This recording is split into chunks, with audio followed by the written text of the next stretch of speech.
there is, I think, a human tendency sometimes to prefer answers to Yes, of questions, course. right? And so Jews don't always live up um, to that billing. Right.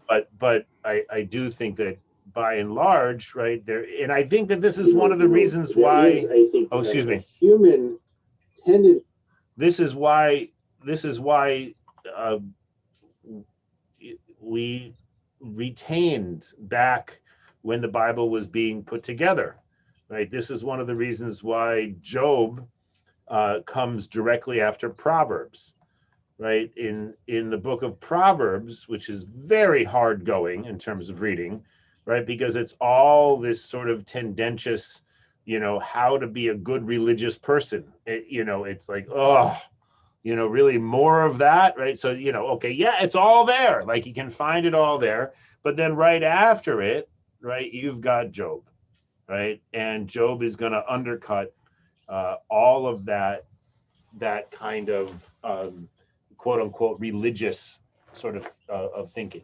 And so I do get the sense that the tradition, it's not just the rabbis, it's not just Einstein, right? It's the value of questions has been, or at least the recognition that there are more questions than there are answers, um, is something that has been recognized in our tradition for millennia. Um, so, And would you say also, like she said, there's no gray area. Everything is black and white. again, that I do associate that with I mean, there are certainly sects of Judaism for which where things are black and white, uh, but I and there are certainly Christian traditions which that are much more gray. But I do think that on the whole, right, Judaism is going to uh, certain point aspects of Judaism, especially the Bible, right, are going to be pointing at a very gray reality, right, a very mixed reality. You can just compare, for instance, the biblical portrayal of, say, Jacob versus the midrashic uh, portrayal of Jacob, right? In the Bible, Jacob is not a wholly positive character, right? He's seen as a heel. He's seen as deceptive, right? He deceives his brother. He deceives his father-in-law, right? And he gets deceived by his father-in-law, right? And he's a very complicated figure. Very often in the Midrash, he's presented as this paragon of faith, right? And can do no wrong, right?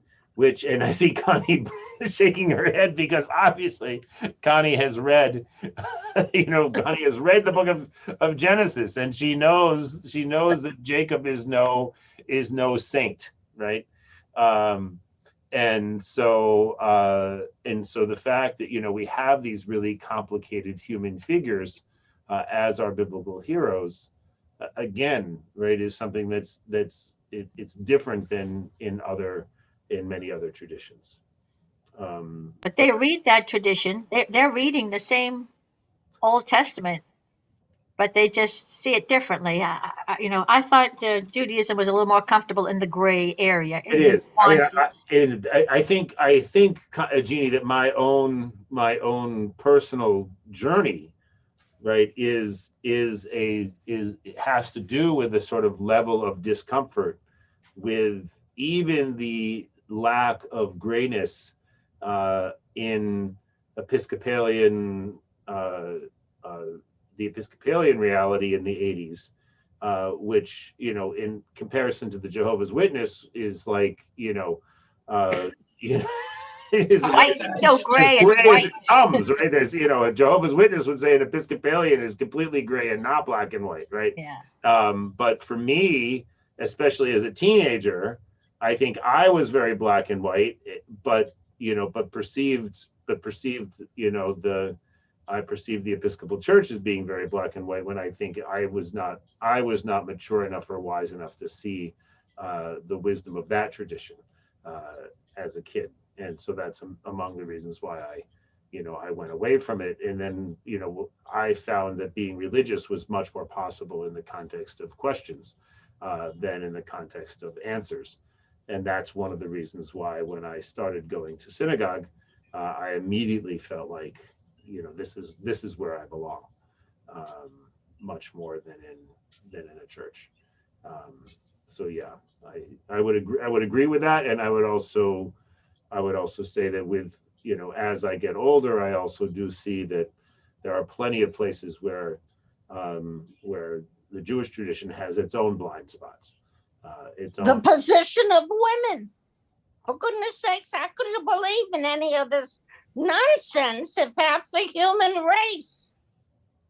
Yeah. You know what? Okay, I accept what you're saying, but it's one of the issues. I've never bought any of it, even as a child. Yeah, I mean, this was, I do think that what we experience as a child, I know that my earliest experiences as a little kid, as a kid growing up in the church and just not resonating with the story of Jesus, not buying it, as Sandy says, right? That in a sense was an early indication that I was not going to be able to remain as a Christian. Because even as a 5-6-year-old kid, I sitting in the pews and looking at that story, it was like, I don't get it. It just doesn't talk to me. What's wrong with Jesus? I couldn't figure out. It never made sense to me that the whole story. He was a Jew. Well, no, actually, I didn't know that. That's a great point, Ellen. But I was a 6-year-old. I didn't know there were Jews, so that wasn't an issue. I didn't know there were Christians until I was 6. Exactly.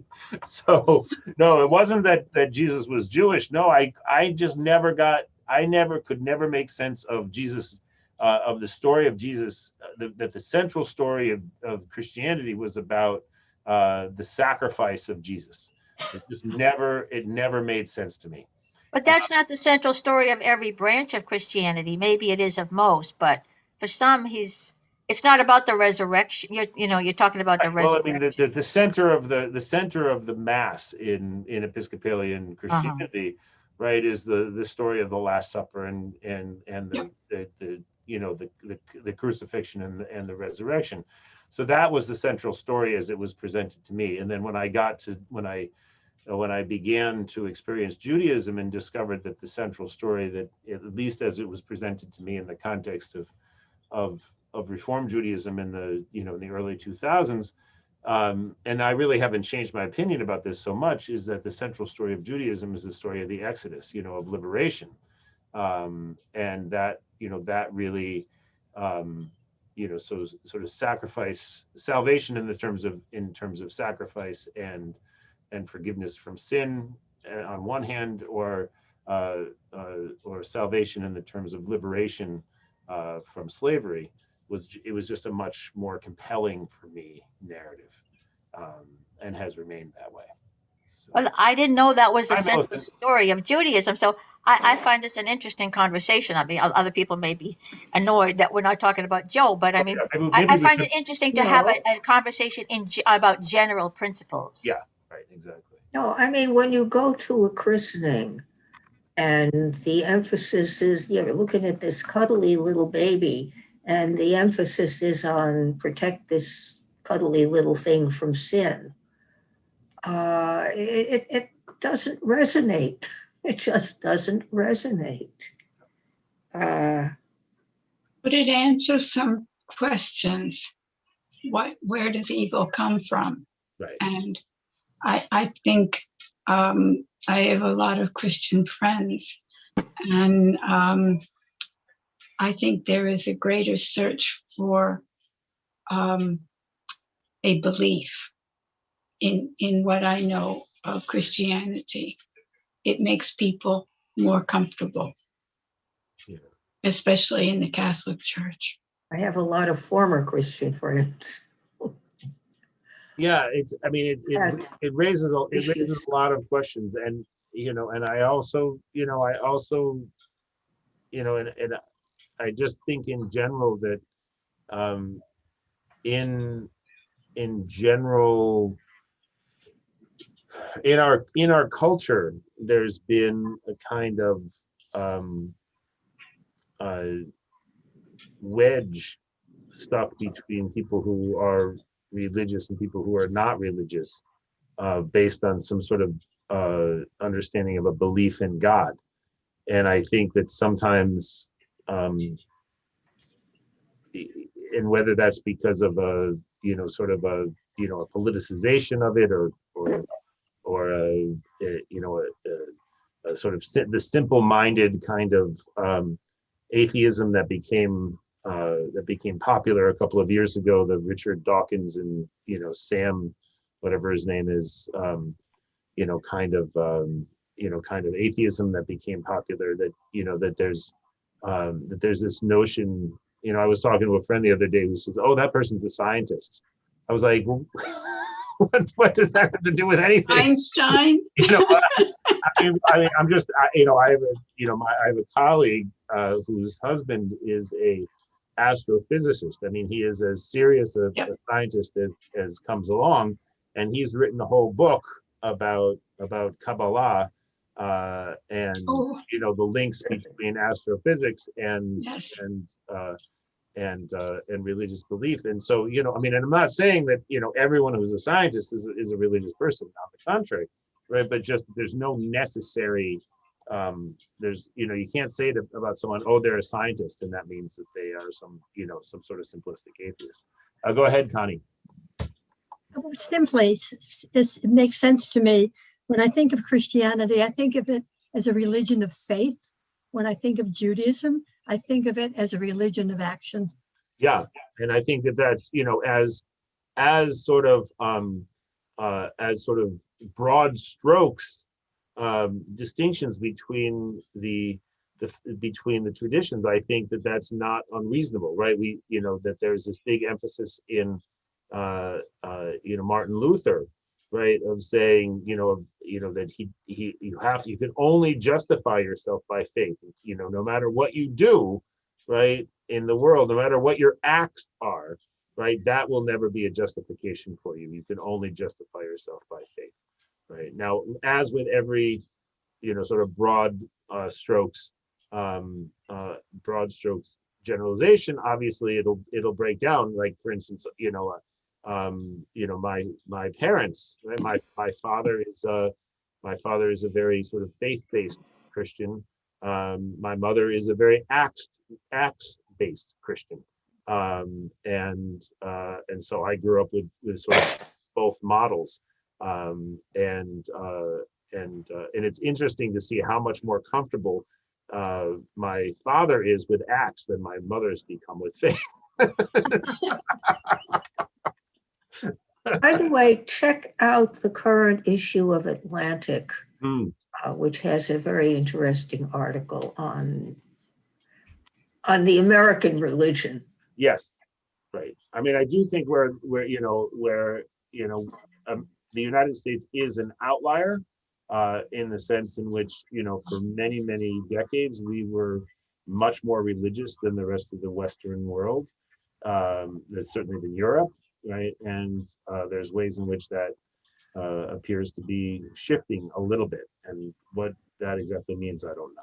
But that made sense when we were a nation of immigrants, because what do you cling to? Right.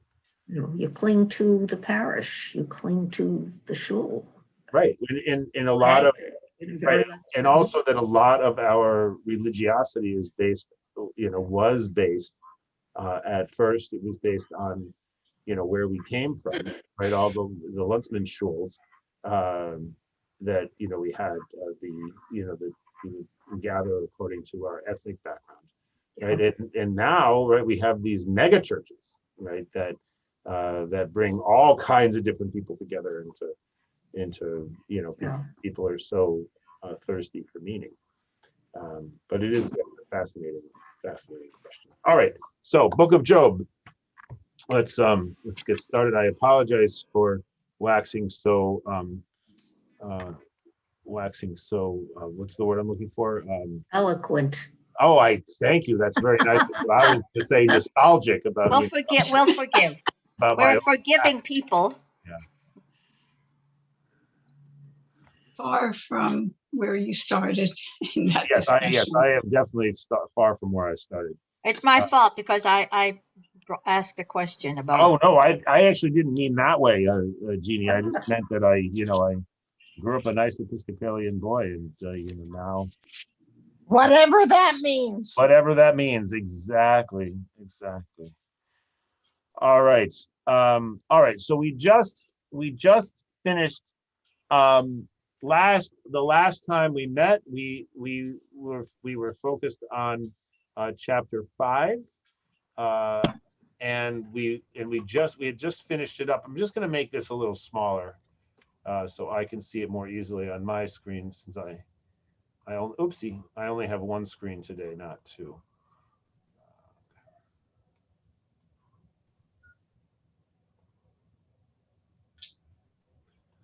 All right.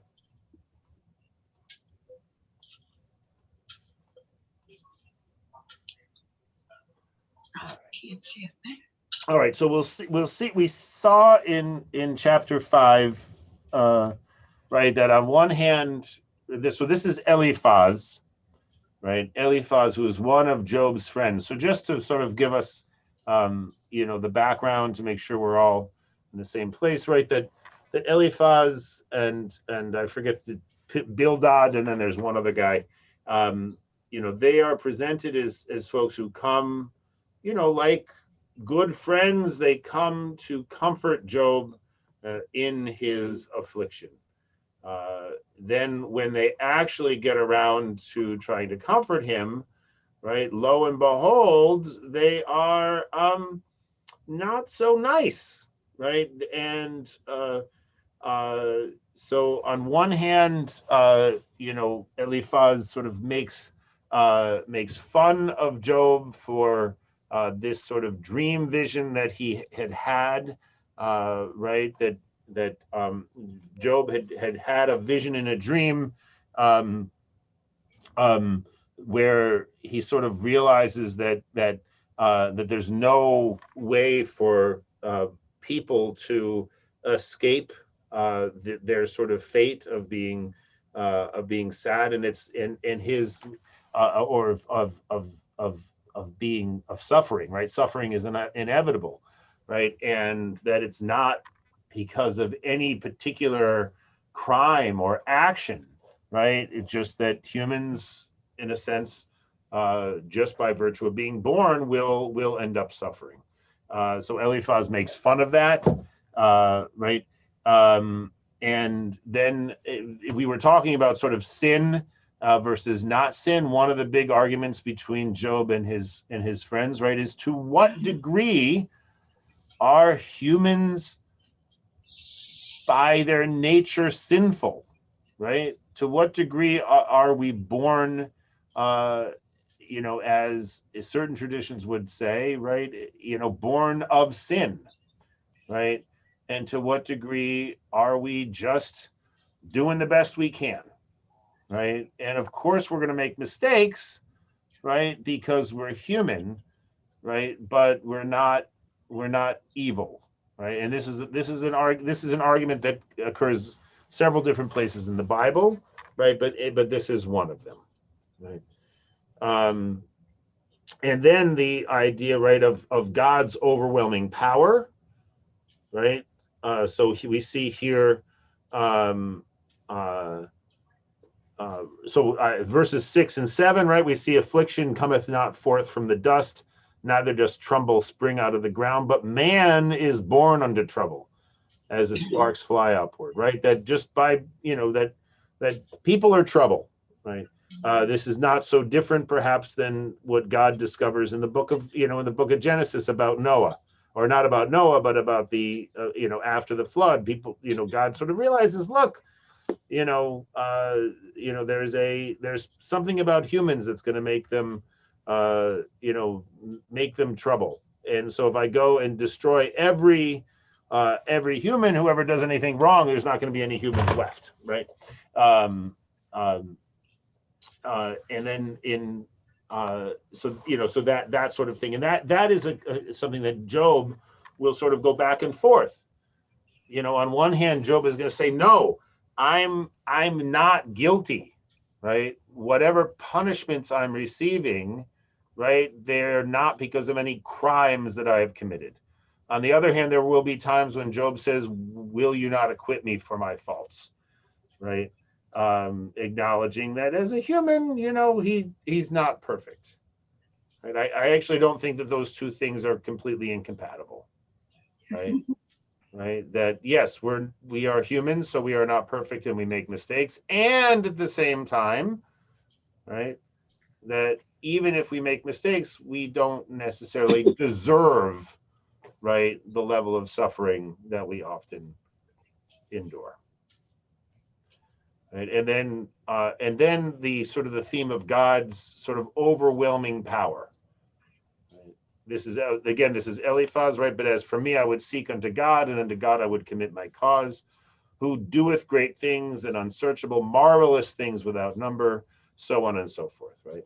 And then he says, so that he setteth up on high those that are low, and those that mourn are exalted to safety, and so on and so forth, right? So this, again, the very common religious idea, right, which maybe we associate more with Christianity than with Judaism, but it's, it's obviously here in the Hebrew Bible, right, that the low will be made high and the high will be made low. Right, and then finally, right, that why do we suffer? Right, what's the point of suffering? Eliphaz says, behold, happy is the man whom God correcteth. Therefore, despise not the chastening of the Almighty. Right? And this is a not uncommon topic of conversation in the Talmud. Right? Are there such things as Isurin shel Ahava, right? The torment of love, right? Where God is tormenting us out of God's love for us, right? I don't believe a word of it.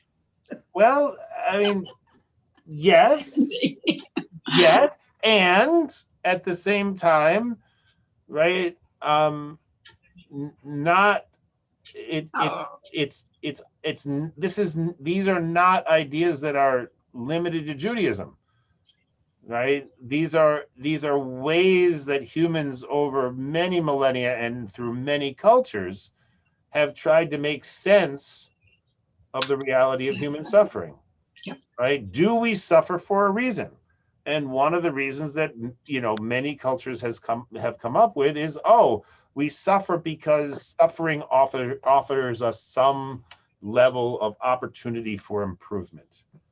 Right? I've been doing, as I've said at the beginning of our time, right? I've been doing this wonderful series of listening sessions with staff, and the focus is primarily about equity, diversity, and inclusion, but it's happening in the context of the COVID pandemic, right? And the number of people who talk about, with a kind of disorientation, right, about what they've gained from the COVID pandemic, right? The things that they sort of they feel like they've received, right? One person today was talking about how they hadn't fully realized how resilient they themselves were and how much they could rely on their colleagues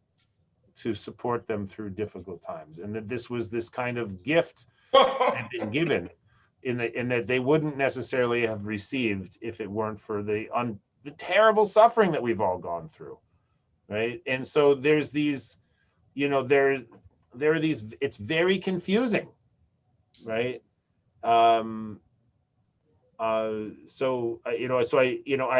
It's very tempting to look at Eliphaz and at Job's friends and say, "Oi, they're being so ridiculous," right? And they are being unhelpful to Job, and they are ridiculing him and blaming him for everything. Whereas on the other hand, they are sort of representatives of a kind of received wisdom, right? Not necessarily a Jewish wisdom, right? But kind of a, you know, a generalized wisdom of the Middle East that, you know, probably goes back, you know, much earlier than the Bible, right? But obviously is incorporated into the Bible in various ways. This is I'm sorry, who's speaking? That was Millicent. Oh, Millicent. Millicent, you want to say something? No, about Job. Job had a hard life, didn't he? His life was tough. He sure did, Millicent. He sure did. Thought it was God's fault that he had a tough life. Well, right. And you, Millicent, are pointing out something, right, that the book points out right at the very beginning, right? And this is one of the reasons why it is relatively easy to look at Job's friends and to say that what they are saying to Job is inappropriate and unhelpful, right? Because the reader, along with Job, knows quite well that Job did nothing wrong. And so for Job's friends to make a parade in front of him and talk about, you know, well, you wouldn't be suffering like this if you hadn't done anything wrong, right? Clearly means that what they're saying is not accurate and not helpful. On the other hand, right, from their perspective, right, this is the received wisdom of the world, right? This is the way people understood at the time, you know, presumably at the time that, you know, that this is set, right? That this, you know, this was sort of seen as the, you know, this, you know, sort of the way people try to think about these things. All right, so let's look now at the next chapter. This is what Job is going to say in response, right? And so, as I may have mentioned, I think in previous times, you know, the book is structured as kind of as a kind of a dialogue, right, where we hear from the various friends of Job, and after each of them speaks, Job responds to them and sort of rebuts much of what they say, and then we hear from another one of the friends, and it kind of goes around in circles. You know, each time it's, you know, it's not as though all of them are the same. It's not tremendously repetitious, but it's a lot, and so I don't think we'll go through all of them together, but I do invite you to have a look at them. And then the whole thing kind of gets blown up at the end when God makes God's appearance, and sort of God says God's piece. So we'll get to that.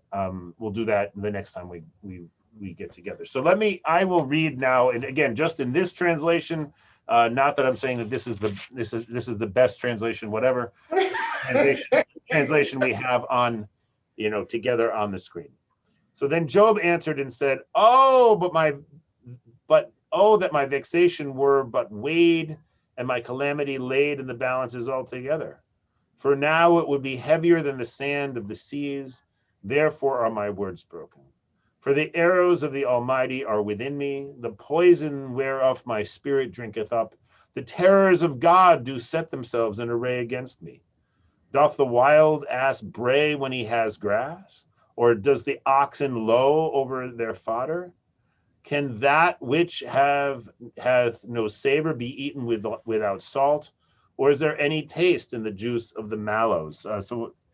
Mallow juice, it's one of these things. There's many things in this. First of all, just to say that there are many.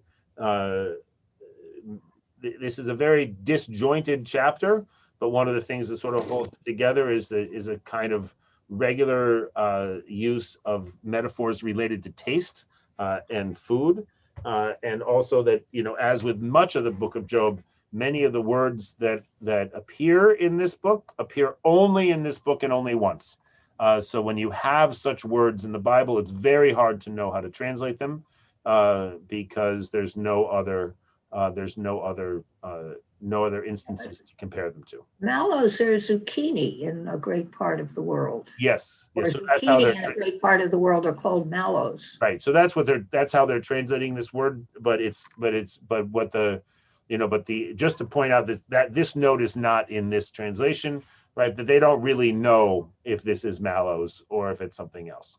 But Okay. yeah, so I do like it as a translation because it reminds me of those. I don't know how many people had, gardens when they were younger, or in my case, I had a parent who loved gardening.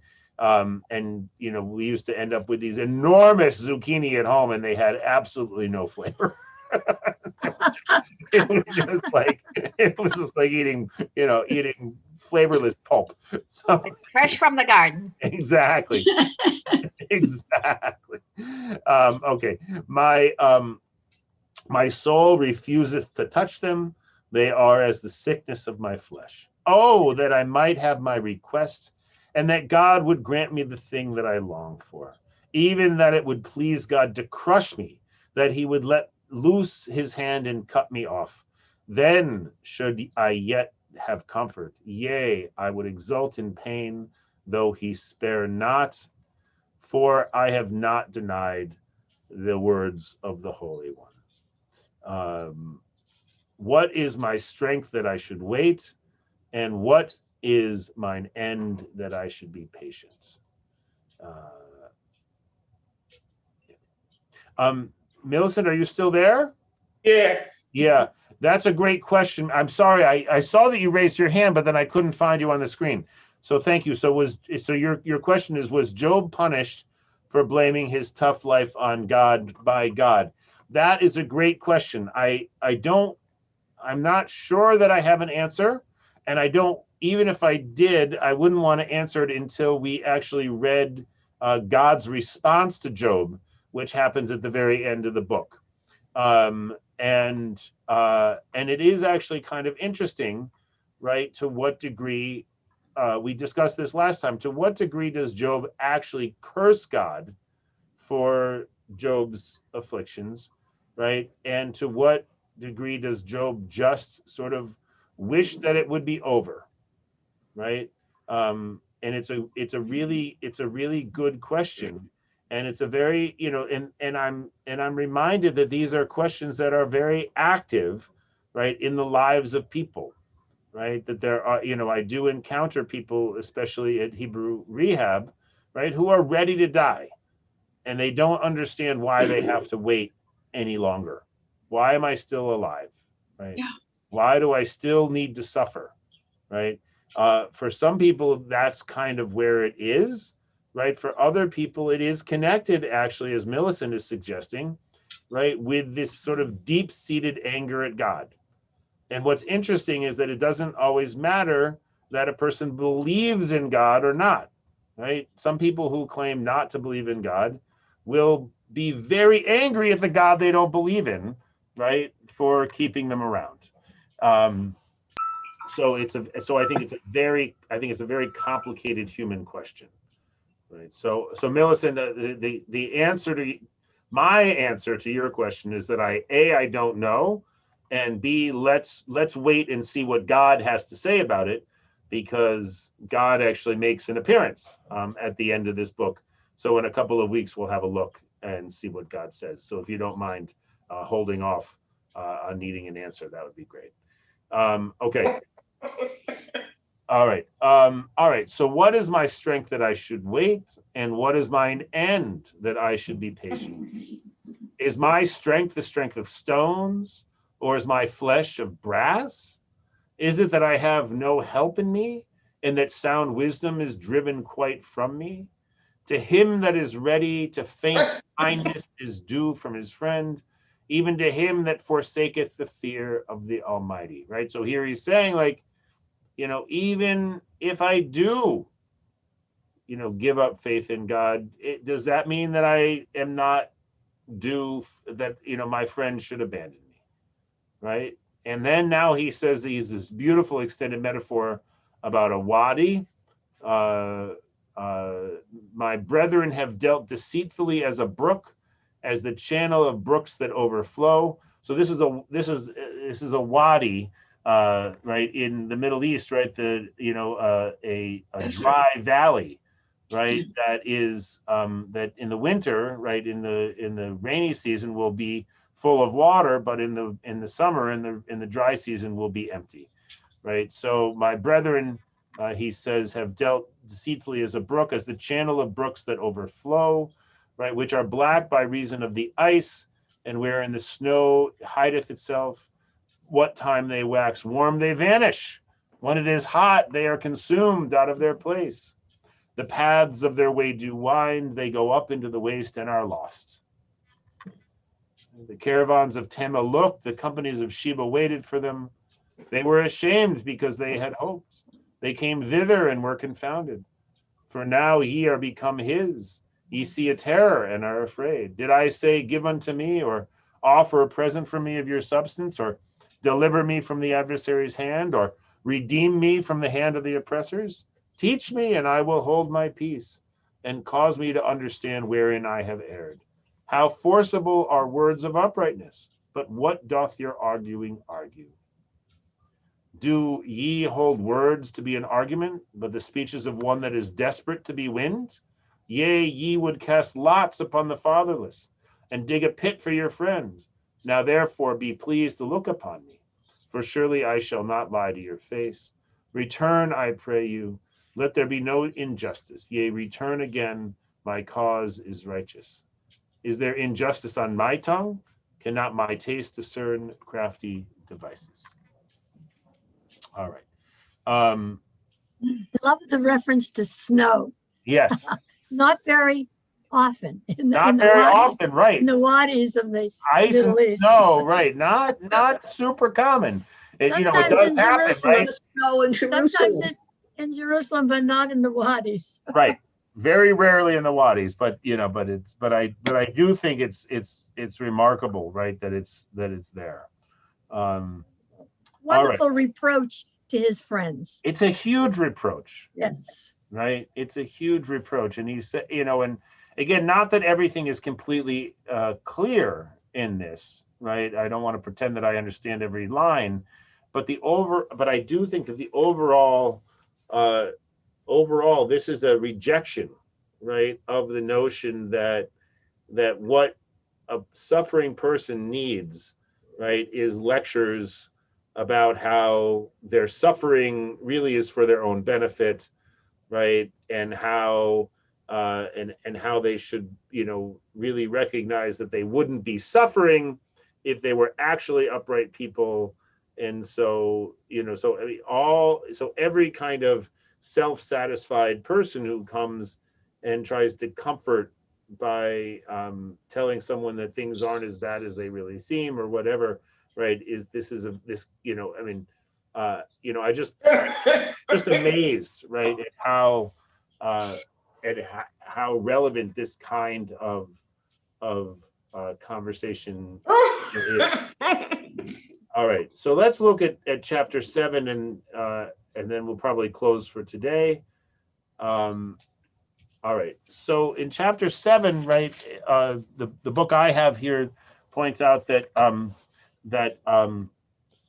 Job continues, but it's less now sort of directed at Eliphaz and more kind of a philosophical kind of set of thoughts, and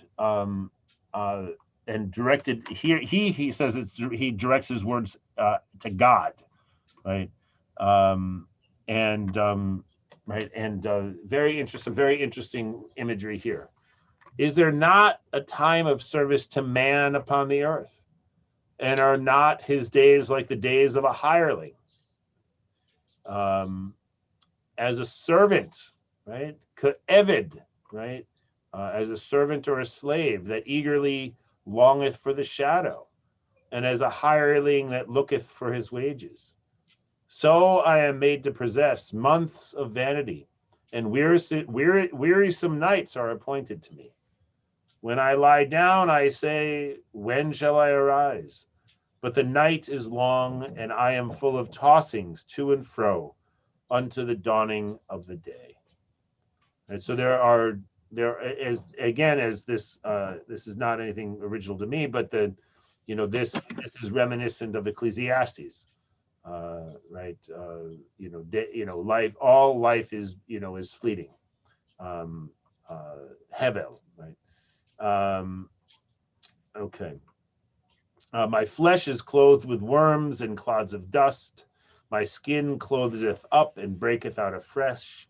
My days are swifter than a weaver's shuttle and are spent without hope. Oh, remember that my life is a breath. Mine eye shall no more see good. The eye of him that seeth me shall behold me no more. While thine eyes are upon me, I am gone. As the cloud is consumed and vanisheth away, so he that goeth down to the grave shall come up no more. Right. So here, kala anan, right? The cloud is finished or consumed by yelech, and it goes away. Ken yored sha'ol lo ya'aleh. There is so too the one that goes down to Sheol, right, to the underworld, right? Here translated as grave, but it's not really the grave. Kever would be a grave. Sheol really is the underworld, right? He will not rise up again. He shall return no more to his house, neither shall his place know him anymore. Therefore, I will not refrain my mouth, right? I'm not going to stop talking about this because there's, my destination is the grave in any case, right? So what am I going to do? I'm going to speak in the anguish of my spirit. I will complain in the bitterness of my soul. Am I a sea or a sea monster that thou settest a watch over me? Right? This is very interesting, right? This harkens back to Canaanite mythology, and the book of Genesis, right? The first chapter of Genesis is the priestly sort of recasting of the Canaanite mythology, right? Where the sea and the sea monster sort of rebels against God, right? And in the Canaanite mythology, right, the creator God splits the sea, right? And we have an image we have the sort of a remainder of that in the idea that there's the water above and the water below, if you remember that from Genesis. So we sort of have a sense, right, that Job is familiar with Canaanite mythology. When I say my bed shall comfort me, my couch shall ease my complaint. Then thou scarest me with dreams and terrifies me through visions, so that my soul chooses strangling and death rather than my bones. I loathe it. I shall not live. Always. Let me alone, for my days are vanity. Again,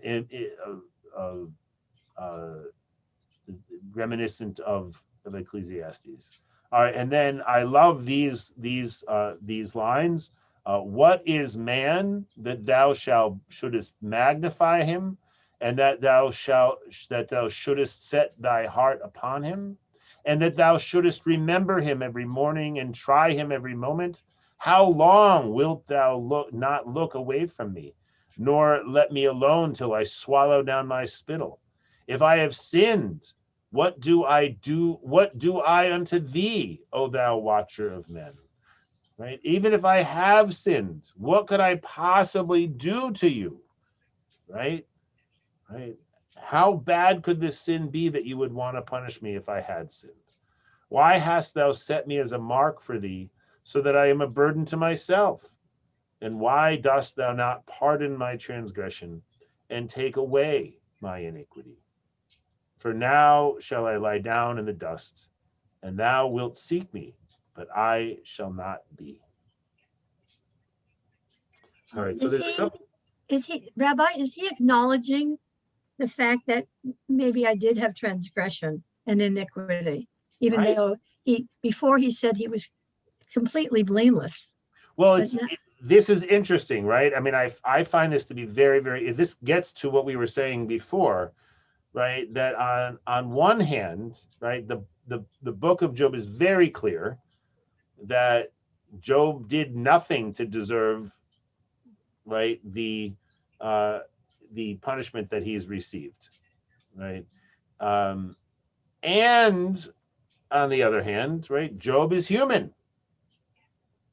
So is it really possible, right, that Job would have made no mistakes, would have never missed the mark, right, as we are fond of saying in our tradition, right? And, you know, so it's, and it is interesting, right, that these kind of, so you're hitting, Connie, on one of the most important questions, right, which is Job himself, right, seems to acknowledge, right, that, okay, yeah, no, I'm not perfect. I have done, you know, I have not done everything perfectly. But are we as humans expected to be perfect, right? Is the reason that we suffer as humans because we're not perfect, or is there some other reason, right? And you know, I think, you know, many traditions have gotten to a point where there's sort of a recognition that to suffer is to be human, right? To be human is to have some suffering, right? And that, you know, but not as punishment. Well, there's punishment and there's suffering, right? And the same. And if it's the same, no, right, then that requires that only people who sin in some sort of specific way, right, or that somehow the level of suffering should be keyed to the level of the sin, right? Whereas I think, you know, the Jewish tradition already by the time of Job, right, was aware, right, that many people sin. Pretty much everybody sins. Pretty much everybody suffers. But there's no correlation. There's no correlation that we can make clear. We can understand clearly, right? And that doesn't stop humans from saying, "What did I do to deserve this?" Right? Right? We love saying that, right? What did I do? You know, God, what did I do? You know. Even though in our more rational minds we kind of recognize, you know, whatever we did, right? We don't deserve this, right? It's not a matter of deserving, right? It's a matter that suffering and consequences are somehow in a different. They are in different categories. They're not unrelated necessarily, right? But they are in different categories, right? So there's a couple of other things I just want to say before we close, right? So I find verse 21 to be just amazing, right? On one hand, it says, "And why dost thou not pardon my transgression and take away my iniquity?" Right? Right? If God, you have this power, right? If this is one of the sort of fundamental aspects of the relationship between God and humans, right? I'm asking you to pardon me. Please take away my iniquity, right? I think that, you know, the Jewish tradition has sort of recognized that that even if God does forgive us, right, that it doesn't remove suffering, right? It may soften suffering, right? It may give us the tools that we require to make the suffering less central, right? But it doesn't remove it, right? And then the second part of the verse, right, I find really very moving. "For now shall I lie down in the dust, and thou will seek me," right? You, God, will be looking for me, but I will not be there. Right? sort of saying, God, I understand that there's no real point to being God unless there are humans, right? That if the point of if humans have a relationship with God, then that means that God needs to have a relationship with humans, right? So, and this is something that I think comes up again and again, right, with Moses, right? Is that Moses and God have this relationship, and Moses is constantly reminding God, right, that the relationship is not just with Moses, right? It's with, either with all of the Israelites, or eventually, with all humans, right? And so, there, and so this is, and so one of the things about this verse is that it does echo verses in the Psalms. So let me go to Psalms. So that verse is similar to verse 6 of Psalm 6, verse 6, right? Because in death there is no remembrance of thee. In the netherworld, right? Bish'ol, if everyone's down in Sheol, right? Who is going to acknowledge you? Who is going to thank you? Right? Because the dead cannot praise God. Right? So God, what does it mean that you seem to, afflict us such that we will die? Right? It's a a pretty big philosophical question. Right? And then and I just wonder, did anyone, when I read verse 17, did this ring a bell with anyone? What is man? Sure. Right? That you say it in the funeral. Yes, right. You say it in the funeral. You say it in Yizkor. Thank you, Millicent. I'll be right with you. Okay. Psalm. A psalm. Yes, it is also a psalm, right? So let me pull that psalm up for you. It's Psalm 8, right? And I think it happens other places as well, right? But you see verse 7 here. What is man, right? Ma enosh ketizkachenu, uven adam ki tifkadenu, right? What is man that thou art mindful of him, and the son of man that thou thinkest of him? Mindful of him. Yet thou hast made him. Yet thou hast made him but little lower than the angels, and hast crowned him with glory and honor. Thou hast made him to have dominion over the works of thy hands. Thou hast put all things under his feet, sheep and oxen, all of them, yea, and the beasts of the field, the fowl of the air, and the fish of the sea, whatsoever passeth through the paths of the seas. O Lord, our God, right?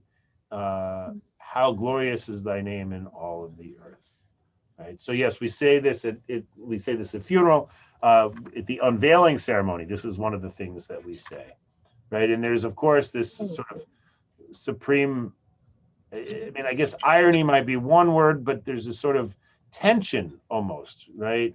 That on one hand, right, God has made humans, right, somehow between animals and, right, we are fully animal and we are fully divine in some sort of strange way, right? And we have to make sense of that, right?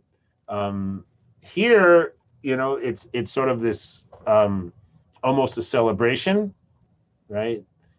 In Job, it's almost ironic and bitter, right? What is man that thou shouldst magnify him, right? That you should to gadlenu, that you would make him great. Why would you bother, right? And that thou should set thy heart upon him, right? That you should have this affection and connection for people, right? If then you're going to turn around and they're going to suffer and be dead, right? And that thou shouldst remember him every morning and try him every moment, that you won't let him alone, right? That you won't just let him be. And how long wilt thou not look away from me? Like, why do you keep staring? It reminds me of, of the proverbial little brother who's complaining about his big sister. She's looking at me, right?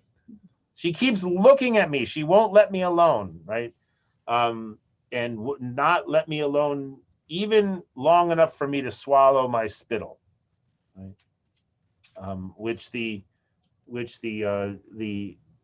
commentary I have here suggests is like just for the most fleeting second. Like, can't I have even a moment of peace without God breathing down my neck? And then, I've already mentioned this one, right? That if I have sinned, right? If I have done something, right? What could it possibly do to you? Right? And sometimes I do think, right, that this is, that we sort of, this is an expression of a little bit of, sort of, in a sort of bitter way, right, of what we hear in the Mishnah when it says that sins between a person and God, Yom Kippur takes care of those, right? Because at some level, what does God really care, right? So if you truly repent, whatever sins you've committed against God, Yom Kippur will take care of them. But sins between you and another person, right? Yom Kippur doesn't do anything unless you make tshuva to that person. Unless you make amends, right, to that person. So Millicent, you had a question. Give me 1 second. I'm going to pull it up so I can see it. So is it the same thing about forgiveness that it is about suffering? I'm not sure I understand, Millicent. What do you mean?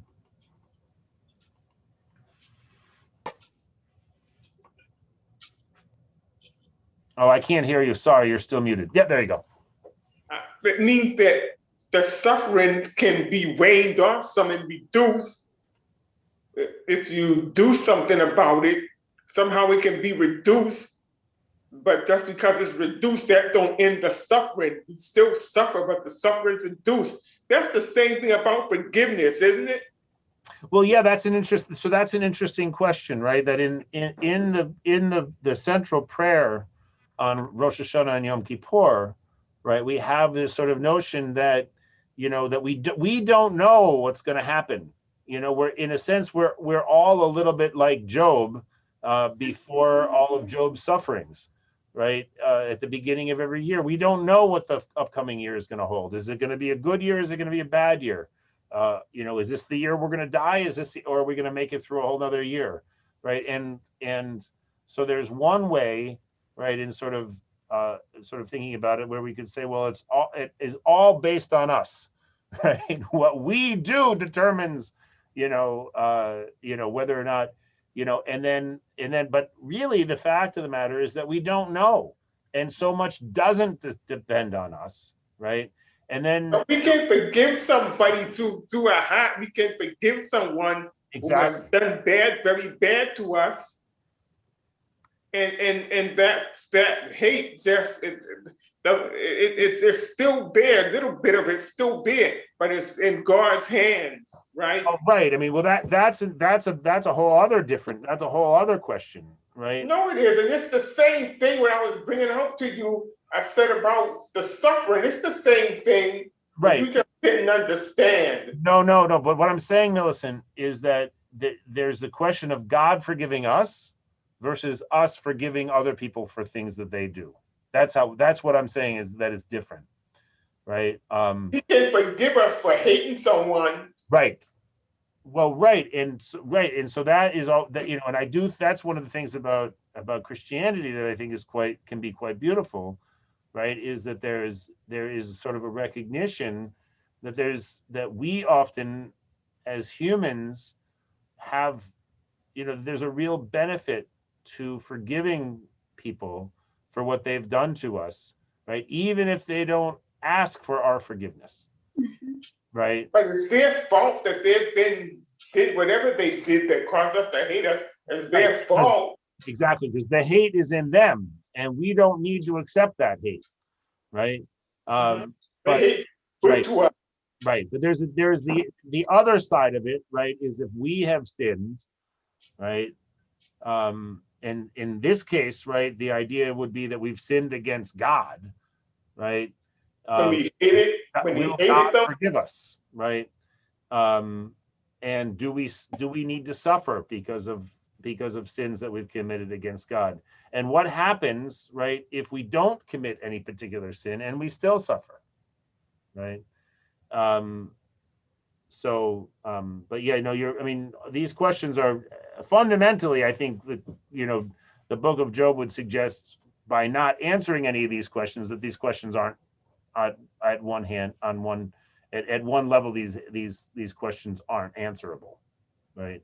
At the other, in what the rabbinic tradition does, and I can't speak that much more about Christianity because I'm just not that conversant in it, right? Is that, in Judaism, the idea is, right, that we have tools with which we can reduce our suffering, right? It might not take away our suffering, right? But through the three tzedakah, right? Pursuing justice, tshuva, right? Returning, right? Or making atonement, right? And what's the third one, Connie?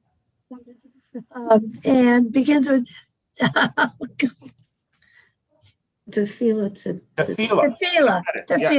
which is prayer. Yeah. Prayer. I said prayer because I know the song Ashlosha Devarim. There we go. Right. Those are slightly different three things, Jeannie, but they're relevant. That's all I know. Right. So tefillah, tshuva, and tzedakah.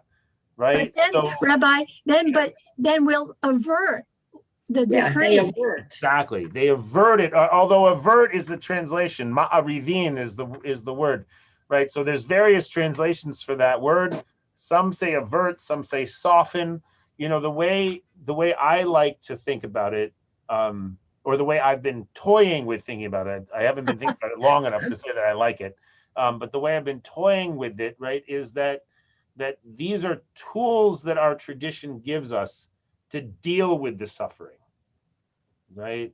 That it can't necessarily take it away, right? Because if we're suffering from a broken heart, right? Our broken heart, if we've lost someone dear to us, no amount of prayer, charity, and repentance, right, is going to bring that person back to us, right? And what about us forgiving God? Well, that's the thing I wanted to say something. Yes, thank you, Ellen. Go ahead. There was a play, I think, in the 50s in New York. I read the book, of course. I didn't get to play, but it's about Job. Yeah. And Archibald MacLeish, I think, is that right? Yes. Archibald MacLeish, JB is the name of the play. If God is good, he is not God. If God, how does it go? If God is good, he is not God. Oh, that's what it is. If God is good, he is not God. If God is, sorry, I can't remember it, but I will check it. Because it just goes round like a circle constantly in the play, and it always struck me as fascinating. Yeah, right, and I think right that. That's it. Right. Go ahead, Helen. If God is good, he is not God. If he's not good, if he's not God, he is not good.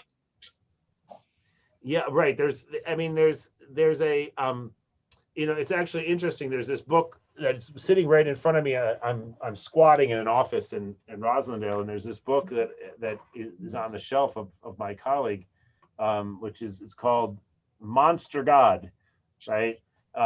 And it's the subtitle is Coming to Terms, right, with the dark side of divinity. Is that, yeah, divinity, the dark side of divinity, right? That there's a way in which, and I think that this is, I mean, I haven't read this book, but I do think this gets to Millicent's question also, which Millicent, I'm not sure I have an answer to your question, right? Which is that how do we deal with the reality, right, that there is this sort of dark side to the universe, right? The dark side to the world, the dark side and a dark side to God, right? That we will, that sometimes the choices feel like either we have to have a kind of a faith in a God that has abandoned us, or we have to abandon faith in God, right? That's kind of a stark choice, right? May I say something? Please go ahead, Millicent. About if God is good, he's good, he's not God. I think that means if God lets us have everything we want, that mostly everything we want. He's not God, because if we get everything we want in life, what a mess of trouble we'll be in. Yeah. Now, the other way around, I don't understand. What was the other way around? If God is good, he's not God? Yeah, go ahead. If God is God, he is not good, because he's letting people suffer. If God is, I have to go and find it. I can't remember it. I'm sorry. No, that's okay. Good. If God is good, he's not God, because he lets people suffer. We get whatever we want from him. We get whatever we want. It doesn't do us any good. Right. That's one way of looking at it. I mean, the way that I often think about this is that that within the Kabbalistic system, which I'm not a Kabbalist, but the Kabbalistic system has posits various aspects of God, right? And two of them are strict justice and mercy, right? And what it comes down to is that there is going to be some sort of a balance between those two aspects of God, right? And if either of them becomes too dominant, right, it leads to an excess of suffering. I think of the pandemic like that. Right. I've heard that kind of an understanding of it. Yeah. Naomi, you've been uncharacteristically quiet. Do you have something to add? There is a theory that God is an experimenter, and that Earth and humans are an experiment that almost worked. Sounds very reasonable, Naomi. I saw this first in an epic poem called John Brown's Body. Yep. But I have since seen it. I think there is a French Catholic theologian who is working along the same lines.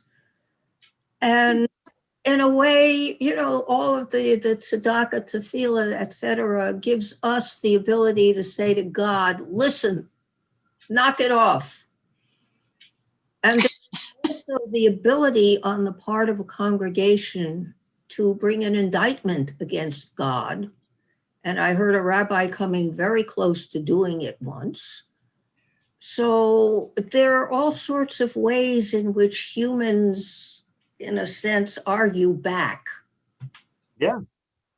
And I think that, and again, that of course does posit a theistic universe, right? It posits an idea of God as somehow being somewhat separate, right, from God's creation, right? Whereas, you know, in a more Unitarian, I don't mean Unitarian like Unitarian Universalist, but in a more in a less theistic mode, right? What we understand as God, right, could be, you know, sort of the generative power of the universe, right? Which, as we understand, right, includes the reality of death, right? Which, because we're human, involves suffering. It's the prime mover concept that was so popular in what, the 18th century? 18th century. Really went for that. Yeah. And it makes sense. But I'm not sure. But for one, I'm not sure that I want to get rid of that sort of dyadic relationship. I mean, you know, it's a complicated dance. Yeah. Yeah, no, I was basically quiet because as a non-believer, there are times when I find that other people should just talk and I will sit and listen. Isn't there a part of one of the prayers for Shabbat that we say we can't always see what we've done wrong? There's something about that, and I don't remember it. But it's saying basically that we're human beings, but what is said is God can see where we do wrong, but we can't always.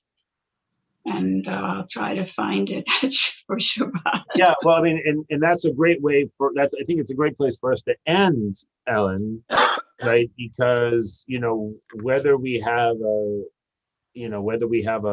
sort of a religious belief in God, or we have, you know, just sort of a sense of bye-bye, Millicent, that we have sort of a sense that, you know, that we don't know entirely what to do with the reality of suffering, you know, in our world, right? That you know, one of the responses, you know, in the book of Job, right, is that, you know, our human perspective is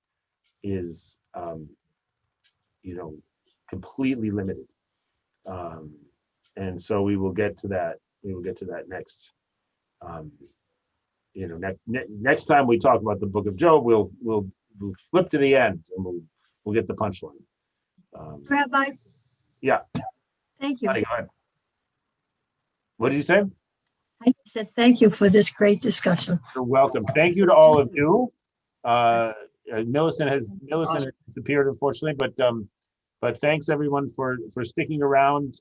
We went a long time today. I apologize. I lost track of time here, but that sometimes happens when there's. I threw you off track with some general questions. No, you know. Oh, you're wonderful. Let's end. Yeah, no, always, you know, people love to talk about themselves, including me. So, Okay. All right, everyone. Talk to you soon.